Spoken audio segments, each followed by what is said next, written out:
Hello friends, welcome back. We have been talking about strategic planning, strategic thinking, and now progressing towards the same, towards the culmination of the same discussion. I would reiterate few elements and complement few aspects associated with our preceding discussion and then take you towards business policy. And this is again a very important term associated with strategy and used in strategic management literature and applications around the world, and specifically India, it is a very commonly used word. But let us start from where we left in terms of planning and thinking. So, strategic planning as it has been practiced has really been strategic programming.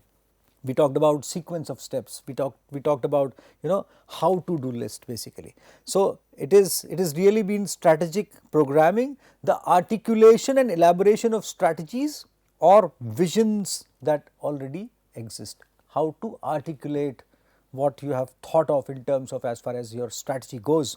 Planners should make their contribution around strategic making process rather than inside it.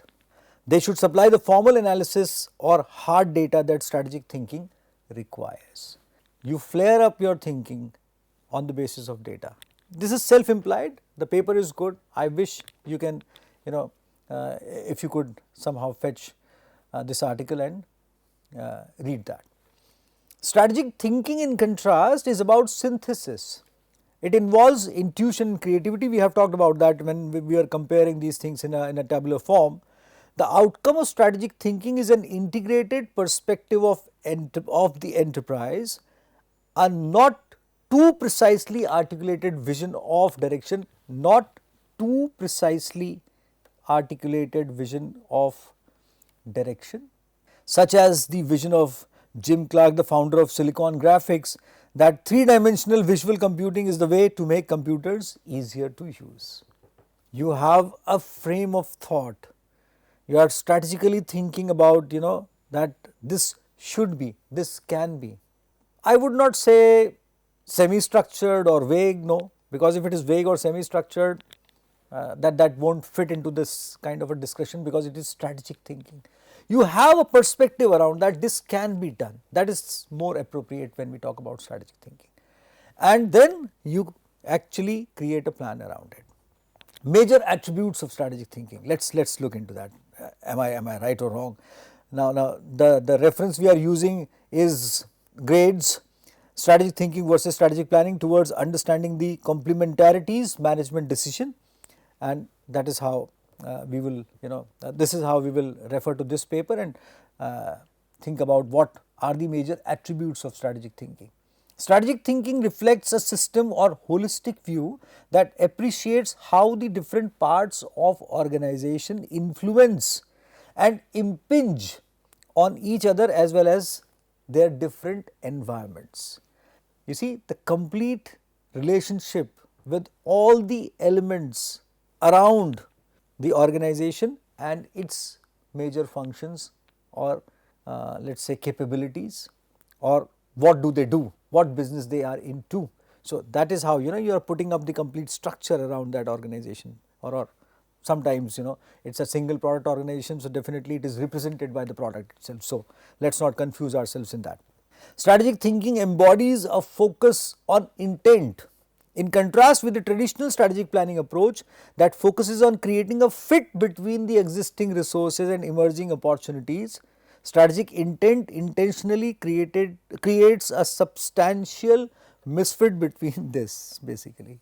It's an expression which author wants to generate on how different they are, but still they complement each other. So, many a times one nullifies the other basically, because strategic thinking might not fit into a plan, or plan might not endorse that kind of a strategic thinking, because plan is talking about more accuracy, result orientation, time frame and so on, and sometimes plan does not have this scope that how this actually would be executed, what you are saying, for example. So, if a strategic planner is standing in front of you, or a strategic thinker is standing in front of you, and you say that I want to capture this whole market with this kind of a particular kind of a product which is very innovative, and I wish that this can traverse into this kind of an application, that kind of an application. For example, at one part of time when drones would have initiated, someone who would have been imagining the role of drones in the economy of this world would have thought of in terms of drones can be used as couriers, drone can be used as this, drone can replace, let's say photography, aerial photography, drone can replace sprinkling of fertilizers through land sprinklers, drone can be used as air sprinklers of for sprinkling fertilizers, drone can be utilized for X function or Y function. Someone would have been thinking in those kind of terms, and there stands the strategic planning besides that strategic thinker. The planner says that no, it's not possible, because then you have to have different kinds of drones, different sizes of drones, different kinds of policy interventions, different kinds of permissions, different kinds of cost elements, different kinds of the plan is related to how to do list actually, and the thinker is looking at a larger picture. But today thinker has won. We have drones in almost all the segments of applications which we would have thought of or someone would have thought of precisely. So, that is precisely what I am trying to suggest here, that these things, they complement each other. Strategic thinking involves thinking in time. Strategic thinkers understand the interconnectivity of past, present and future, and plan focuses upon execution within a specific time. Fourth, it is hypothesis driven. Hypothesis generating and testing is central to strategic thinking activities. You hypothesize, then you test through experiments, through data and so on, by asking the creative question, what if, followed by critical question, if then. Strategic thinking spans the analytic intuitive dichotomy that Mintzberg refers to in his definition of thinking as synthesis and planning as analysis. So, here we come back that thinking is about synthesis, planning is about analysis and creating specific steps. Strategic thinking invokes the capacity to be intelligently opportunistic also, looking at opportunity with the right kind of a perspective. That is how Uber would have done whatever they have done today basically, not owning any car but becoming the largest transport support system basically, the city based transport support system and intercity based transport support system and so on, to recognize and take advantage of newly emerging opportunities. That is how you have to look at, that is perspectively how Airbnb would have thought what they would have thought at this at whatever they are at this particular kind of a stage. That is what Make My Trip would have done when they would have been thinking in those kind of terms basically, and several others. Today you have so many innovative examples in terms of supporting the strategic thinking and strategic planning perspective in complementarity to each other. Just keep on looking at those examples and just start reading about how did they do whatever they did. And that is the sphere which takes us to the culmination of this kind of a discussion which we are building around strategic planning and strategic thinking. So, strategic thinking is thought process, synthetic, divergent, creative, and the purpose of strategic thinking is to discover novel imaginative strategies. You see, remember this, which can rewrite the rules of competitive game and to envision potential futures significantly different from the present. How you would be looking at toys, how you would be looking at medical diagnosis, how you would be looking at someone was saying in one of the speeches I heard somewhere that one part of our brain would be completely dependent upon the mobile phone. So, we would not be using one part of our brain so effectively. I am no scientist on that, but and I cannot say these things with conformity. There is a disclaimer that that I do not know much about these kind of things. These are hearsays, but the expression is that people have started talking about that we are highly dependent upon mobile phones, and because we are highly dependent upon mobile phones for something, so other part of our thought process might be more active or we might be using that more, for example creativity. So, this is how people have started thinking, and that is how they have started developing products around this thinking basically. That is precisely what we are talking of. So, And here comes strategic planning. Thought process is analytical, convergent, conventional. And the purpose of strategic planning is to operationalize the strategies developed through strategic thinking. So that there comes complementarity, and to support strategic thinking process through developing an execution, analysis based execution. Another view of strategic plan is that a company strategic plan lays out its future direction, business model, performance targets and competitive strategy. Measurable elements. Typically, a strategic plan includes a commitment to allocate resources to carrying out the plan and specifies a time period for achieving goals. You see, converting everything into execution and measurement, and that is where result orientation is prime actually, and this we have taken from Thomson Strickland. A strategic vision plus mission plus objectives plus strategy is equal to strategic plan, as the author says. So we can say that somehow you see we cumulatively take all these things towards execution, that is where they converge into a strategic plan, although they are different from a strategic plan. Again, something more as far as strategic plan goes. Developing a strategic vision and mission, setting objectives and crafting a strategy are basic direction setting tasks. They map out where a company is headed, delineate its strategic and financial targets, articulate the basic business model and outline the competitive moves and operating approaches to be used in achieving the desired business results. Together, these elements constitute a strategic plan.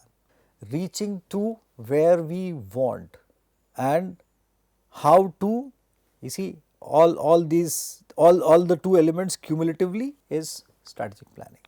From thinking strategically about the company's situation to choosing a strategy, and you see, I would be building upon a perspective around more or less this kind of a thing basically in due course of time, and that is why you must look at this, that thinking strategically about a company's external environment, thinking strategically about a company's internal environment converge into having a strategic vision of where the company needs to head.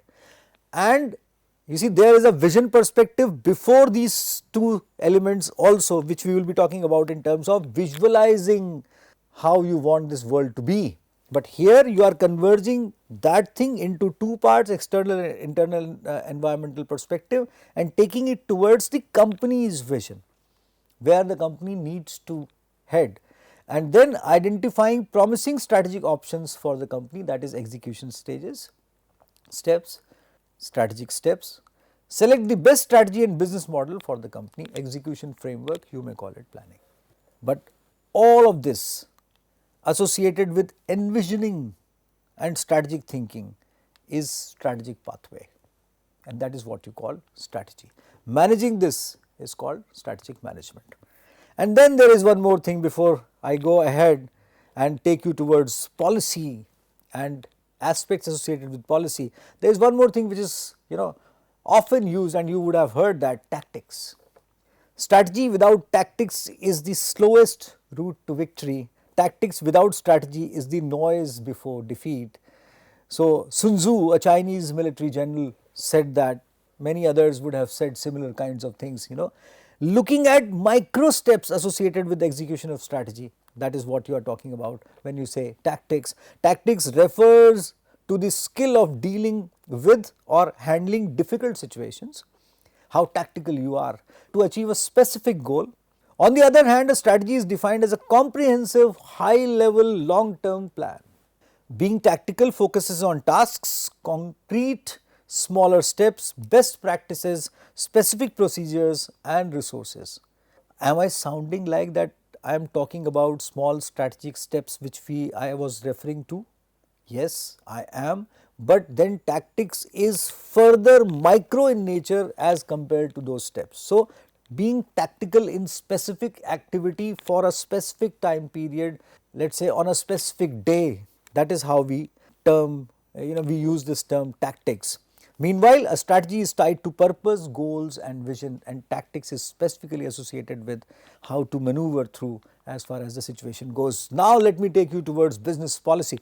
It guides certain continuous actions in the organization to assist managers in ascertaining corporate objectives to support and enhance corporate strategies.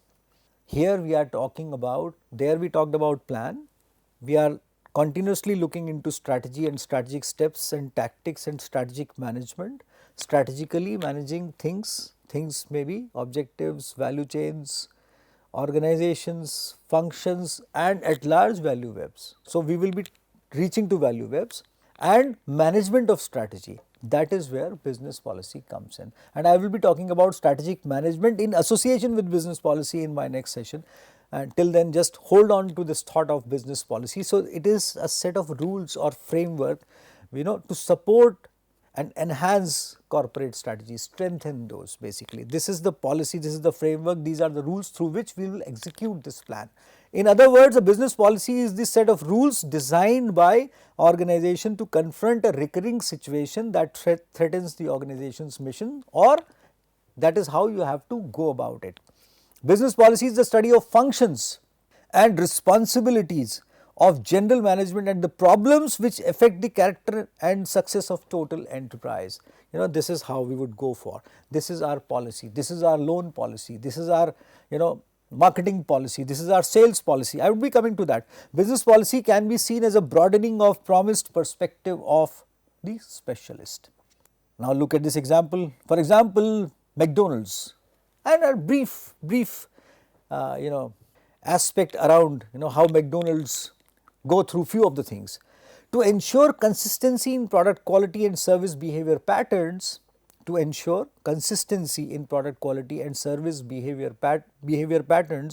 McDonald's policy manual spells. It spells out detailed procedures that personnel in each McDonald's units are expected to observe. You have to be consistent, otherwise all the units around the world, you are a large organization, they would be different, they would be behaving different, they would be having different kind of an ambience, they would be having different kind of a service norms basically, which would not be good for the organization as a brand. For example, cooks must turn, never flip hamburgers. Now this is a policy around which it has some effects associated with the kind of burgers you are preparing and the kind of positioning you have, and the strategic perspective is always there and so on. You see what I am talking of? So, if they haven't been purchased, that is how you see, cooks must turn, never flip hamburgers. If they haven't been purchased, Big Macs must be discarded in 10 minutes after being cooked and French fries in 7 minutes.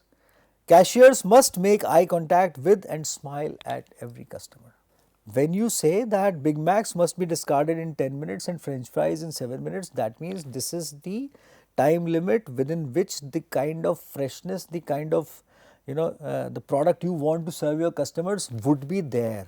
Beyond that time, it would not taste like that, and it would actually hamper your positioning of that burger. Customers might have different kinds of responses towards your servings. That is one part. On the other side, this policy is associated with the kind of developing an accuracy towards market forecast, sales forecast, that these many burgers would be sold. That is why you have created such kind of a sharp policy. Otherwise, how would you be able to create inventory for yourself, and you would be ready with these many kinds of Big Macs to be prepared and sold within that kind of a time window? How would you analyze everything basically? So, you see, it reflects so many things which you have done already strategically. Examples, let's further dwell into examples of business policy. So, for example, refusal of convenience stores to accept any currency larger than a $20 bill after 10 p.m. There might be several reasons to that, and in India we do not have such kind of policies very prominently seen everywhere. A company hires personnel with experience only, hiring policy.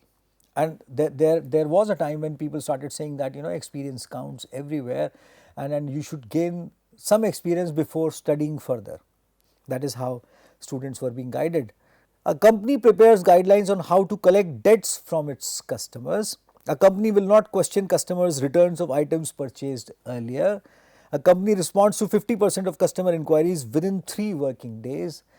I remember when Flipkart probably was the first one in India to introduce return policy. When customer purchase something, they can return that good after that item after trying or opening it up, and it doesn't fulfills their expectations. So they might return that, which actually enhance their sales and customer confidence. And pay at the time of delivery was again a very important policy which Flipkart introduced, and it also supported them. You see what we are referring to? You want to strategically grow big and grow retail, online retail market, and on the other side, when you want to retain customers, you have a specific plan, and then you create policies to complement that plan. A company decides to grow only through retained earnings, for example. A company sells exclusively on cash terms, and so on. You see, business policies facilitate strategy execution. That is what Flipkart and these kind of examples, they tell us. A company's policies and procedures can either support or hinder good strategy execution. Anytime a company moves to put new strategy elements in place or improve its strategy execution capabilities, some changes in work practices are usually needed. If you say that you will pay cash on delivery or you would return the goods, that means you have to manage your distribution system and your services, and then back end supplies and inventory management systems and everything around that, basically, more or less. If you say that, for example, now we would be teaching students in a hybrid mode, so then you have to change so many things. You have to infuse a lot of technology in as far as not only recording courses, but sort of hybrid form. So some recordings and some live sessions, or let's say live sessions along with the students sitting in front of you physically and student listening to you anywhere, and then complementing that with a recorded version as well. See, there are so many aspects when you are going from just physical presence based education to recorded education to larger number of students anywhere in this world, and so on. When you are complementing things, in many institutions they are trying to do that as of now. So anytime a company moves to put a new strategy elements in place or improve its strategy execution capabilities, some changes in work practices are usually needed. That is what we are reaching to, and I reiterated. Managers are thus well advised to carefully consider whether existing policies and procedures fully support such changes and to revise or discard those that do not. Keep on evaluating those, keep on thinking about those as far as the situation goes. How policies facilitate good strategy execution? There are few key points, and specifically 3 ways. By providing top-down guidance regarding how things need to be done. So policies provide company personnel with a set of guidelines for how to perform organizational activities. How to perform organizational activities, that means on the ground activities, conduct various aspects of operations, solve problems as they arise, and accomplish particular tasks. You are manufacturing a large number of products, so this is a very important thing which you must have. In essence, they represent a store of organizational and managerial knowledge, about efficient and effective ways of doing things, a set of well-honed routines for running the company. This is precisely how you would run the machines, this is precisely how you would maintain the machines, this is precisely how you would go through assembly line situations and so on. Second is by helping ensure consistency in how execution critical activities are performed. Specific activities which have to be done with precision. Policies and procedures serve to standardize the way that activities are performed. In hospitals, it is very important. In healthcare business, it is very important. In pharmaceutical researches and labs, it is very important. Everywhere you see. In food business, it is very important. Hygiene and those kind of things. And then, with precise precision through which you have to make things basically. So this can be important for ensuring the quality, absolutely, and reliability of strategy execution process. Third is by promoting the creation of a work climate that facilitates good strategy execution. A company's policies help set the tones of a company's work climate and contribute to a company understanding of how we do things around here. All those things which you are trying to carry forward in terms of policies are also related to the cultural environment of the organization. I would be coming to that very soon. After my discussion on strategic management, probably I have to come up with cultural understanding or organizational culture kind of things basically, and that is where we would be getting the glimpse of the last point I just raised. So are strict policies good for business? And that is where the authors talk about there is a wisdom in a middle approach. Prescribe enough policies to give organization members clear direction and to place reasonable boundaries on their actions. Then empower them to act within these boundaries in pursuit of company goals. So you have created an enclosure sort of, that is policy framework, and then freedom within that. Allowing company personnel to act with some degree of freedom is especially appropriate when individual creativity and initiative are more essential to good strategy execution than are standardization and strict conformity. Again, the same subject, the authors say that instituting policies that facilitate strategy execution can therefore mean policies, more policies, fewer policies, or different policies. It can mean policies that require things to be done according to a precisely defined standard, or policies that give employees substantial leeway to do activities the way they think best. For example, before I leave this session, for example, I say that everything has to be done with precision, but it is an individual's responsibility. There is no organizational hierarchy in this organization, for example. And there are many organizations which do that. That you are supposed to do, this is your job responsibility, and you are supposed to do everything associated with job responsibility, this job responsibility. And the vetting on how you are doing this, how you are doing your work effectively and efficiently, that vetting has to be done by your peer group.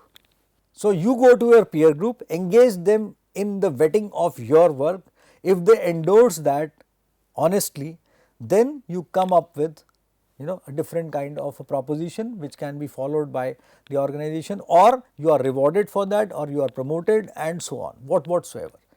That can result into anything basically. That can result into efficiency of your own division also. These are called, let us say, structurally you may call these flat organizations wherein larger hierarchy is not there.